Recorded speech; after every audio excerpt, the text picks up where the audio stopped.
Welcome to the Grow Your Business Cleveland video series. Co-producing and appearing in the series, the talented GYB CLE interns. Supporting sponsors include NOAC, a regional partnership of Chambers of Commerce. New Image Media, Northeast Ohio's most recognized name in video for business. In this episode, Nicole Domanski, web designer, consultant, and yoga enthusiast, shares 3 things you must consider when designing your online store. After the tip, we go backstage and learn Nicole's challenge by chance, giving back through coding, Italian talents, and more. My name is Nicole Domanski. I'm the COO of Envelo, and today I'm going to talk about 3 things you must consider when designing your online store. The first tip is know who your users are. Find out who are the people that are shopping on your online store. And don't focus so much on demographics. I mean, it's important to know how old they are, where they're from, what their gender is, their age, but also know why they're coming to your store. What are their goals? Do they have any frustrations? Are they shopping at work over lunch? Are they bored? Are they at the grocery store shopping on their phone with like kids in their arms? All these things are important to know about your users because it will help us target different promotions at them and how we design and build your website. The second tip is think about your product data. The first time when a manufacturer builds their online store, a lot of times they're moving away from a printed product catalog. So you're used to seeing your products a certain way. They're always on paper, they're laid out individually. It's important to know your platform so that you can take advantage of it to display your products in the best way possible. So for example, let's say you sell t-shirts. A lot of platforms offer ways to display t-shirts where you can allow the users to pick different options. So instead of displaying one t-shirt that's white and small on one page and one t-shirt that's white and medium on another page, what you do is you combine it and you display one t-shirt where you allow the users to pick their size and their color and then add it to cart that way. A disadvantage of showing the same product on multiple pages is that it negatively affects your SEO because that's actually duplicate content. The third tip is merchandise to your shoppers. So now that you know your users and your product's in a good place, you can use the platform to your advantage to target promotions at them and also use different techniques to help them buy. So for example, a lot of platforms come with related products and upsells and cross-sells. A related product is when you're on a product page and you're shopping for shoes. Related products are shoes that are similar. An upsell on a product page would be fancier shoes that may cost a little bit more. Cross-sells are always in the cart, or usually they are. Cross-sells would be helpful with shoes so let's say you add a pair of shoes into your cart, a cross-sell would be socks because that's usually something that you buy with shoes. So that's it. Using these 3 tips will help influence your online shoppers and increase your sales.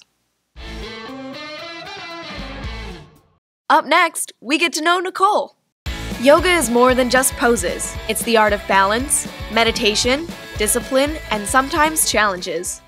I'm really into fitness. I think that it helps relieve a lot of stress and it clears my head. So especially work can sometimes get a little stressful. So I try to maintain that work-life balance by exercising. And Spingo was just one of my options, one of the ways that I try to exercise and stay healthy. I do enjoy challenges. Usually I'm the kind of person where if you tell me I can't do something, I will do my best to prove you wrong. So my friend Sarah, she gave me a Living Social package for Spinga, which is this cool studio in Coventry. They have this class where it's 45 minutes of spin class and 45 minutes of yoga. So I joined that, and it was really cool. My first class, I saw all these women popping up right into headstands, and I looked at them, and I'm like, you're crazy, I'm never going to be able to do that.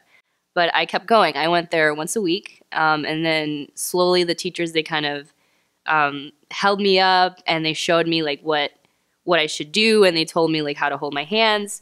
And then probably after a year and a half of doing that, I did it myself. I just kind of I popped right up, and it was weird. It was almost like I belonged there.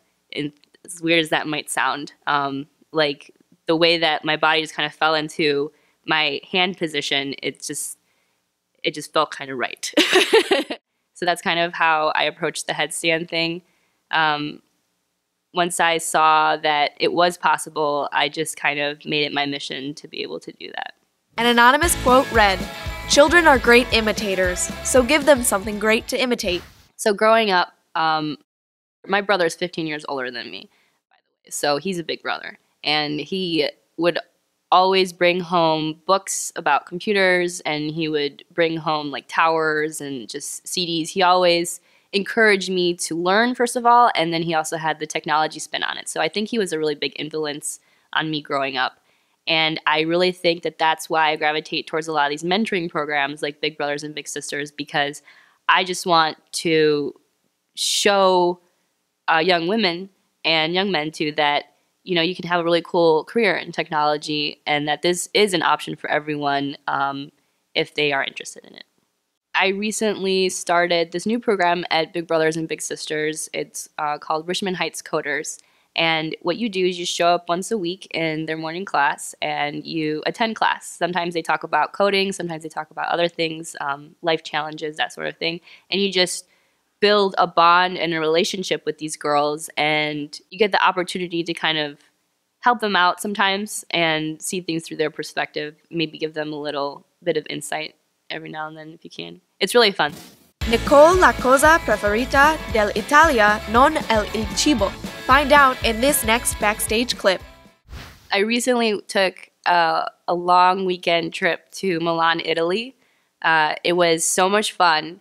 I've never been to Italy before. And people ask me what my favorite parts about Italy were. And of course, the food is fantastic, and the architecture and the history, it's just beautiful. But honestly, my favorite thing about Italy was just the language and the people. So every morning, like, you'd walk downstairs into the lobby and everyone would be like, "Buongiorno!" Like, so much like life and just happiness. And that was my favorite thing. I picked up like a handful of words, so I was super annoying. Every day I'd be like, "Ciao, mi scusi, prego." Like, I'm like half Italian now.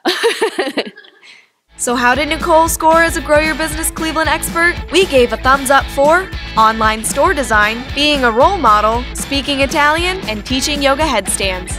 Special thanks goes to our Grow Your Business Cleveland contributing experts for supporting our mission of growing business and kickstarting careers in Northeast Ohio. So don't miss a video or an opportunity to be part of the show. Subscribe at GYBCLE.com and follow us on our social media channels. And remember, if you like it, share it.